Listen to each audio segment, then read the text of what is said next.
The best smartphones for 2025 are the S25 series, which features the Snapdragon 8 Elite chipset. Samsung must respond to several devastating rumors on the Galaxy S25, however the S25 series will include a feature that the best gaming smartphones may not have. The Snapdragon 8 Elite chipset will be used by all three phones, according to numerous sources. To further boost speed, RAM upgrades will also be made to the standard S25 and S25 Ultra. The fastest mobile processor is the Snapdragon Elite, but will the S25 be able to outperform the iPhone 16?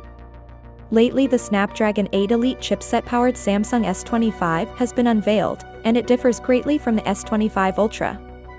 All three phones in the S23 series use the Snapdragon 8 Gen 2, and we observed identical outcomes. In single-core testing, it even performs worse than the A18 CPUs in the iPhone 16 and the Dimensity 9400.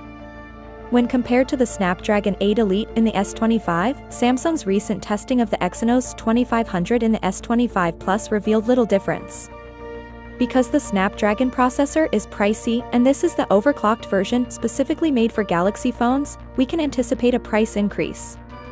A unique game mode for the S25 series is being developed by Samsung.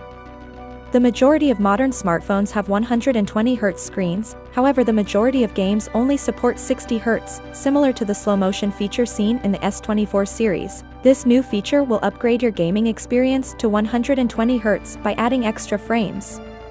A hands-on leak claims that this function will maximize performance and provide the greatest results while minimizing heat and battery consumption. The gaming function, which will debut with the Galaxy S25 series and may be exclusive to Snapdragon-powered Galaxy devices, will be even better than the frame booster technology that Samsung has previously included in recent smartphones. Finally, what are your thoughts about it? So without being said, let me know your thought in the comment below, and if you are new here, please subscribe. Peace out.